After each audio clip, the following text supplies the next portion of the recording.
ಮಾಜಿ ಜನಪ್ರಿಯ ಶಾಸಕರುಗಳಾದ ಶ್ರೀ ವೆಂಕಟರಾವ್ ನಾಡಗೌಡ ಅವರುಗಳ ಸಮ್ಮುಖದಲ್ಲಿ ರೈತ ವಿರೋಧಿ ಕಾಂಗ್ರೆಸ್ ಸರ್ಕಾರದ ವಿರುದ್ಧ ರೈತರಿಗೆ 25,000 ಪರಿಹಾರ ಕೊಡಿ, ಎಲ್ಲರೂ ಸಂಪೂರ್ಣ ರೈತರ ಸಾಲ ಮನ್ನಾ ಮಾಡಿ ಬದುಕ್ತಕ್ಕಂಥದ್ದಕ್ಕೆ ಅವರು ಆಶಯವನ್ನ ಪಡ್ತಾರೆ. ಅಂತ ಸಂದರ್ಭದಲ್ಲಿ ಅವ್ರು ಕೇಳ್ತಾ ಇರೋದೇನು, ನೀರು ಕೇಳ್ತಾ ಇದ್ದಾರೆ.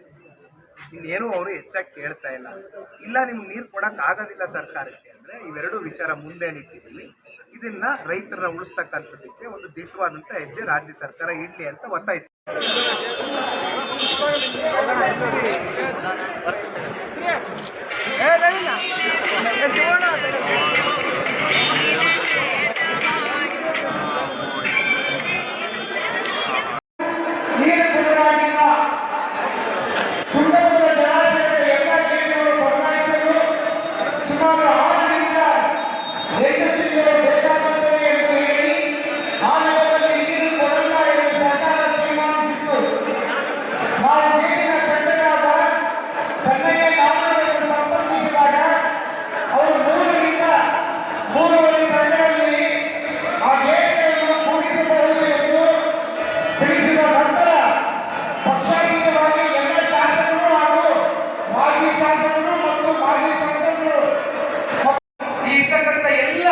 ನಮ್ಮ ಹಾಲಿ ಮಾಜಿ ಶಾಸಕರ ಒಂದು ಪರ್ಮಿಷನ್ ತಗೊಂಡು ಒಂದು ಮಾತನ್ನ ಕೊಡ್ತೇನೆ.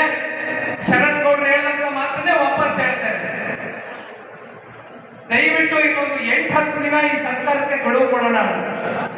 ಈ ಸರ್ಕಾರ ಸಕಾರಾತ್ಮಕವಾಗಿ ರೈತರ ಸಮಸ್ಯೆಗೆ ಸ್ಪಂದನೆಯನ್ನ ಕೊಡ್ಲಿಲ್ಲ ಅಂತಕ್ಕಂಥದ್ದಾದ್ರೆ ತುಂಗಭದ್ರಾ ಡ್ಯಾಮ್ ಹತ್ರ ಹೋಗಿ ಅದೇನು ಹೋರಾಟ ಮಾಡಬೇಕು, ಏನ್ ಪ್ರತಿಭಟನೆ ಮಾಡಬೇಕು ಮುಂದುವರಿಸೋಣ.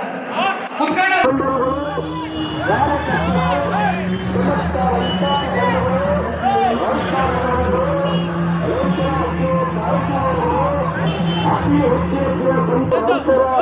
ಸಮಾವೇಶದಲ್ಲಿ ಸಕ್ರಿಯವಾಗಿ ಪಾಲ್ಗೊಂಡು ಕಾರ್ಯಕ್ರಮವನ್ನು ಸಂಪೂರ್ಣವಾಗಿ ಯಶಸ್ವಿಗೊಳಿಸಬೇಕಾಗಿ ತಮ್ಮೆಲ್ಲರಲ್ಲಿ ವಿನಂತಿ. ರಾಜ್ಯ ಸರ್ಕಾರಕ್ಕೆ ಮನವಿ ಮಾಡಿದರು.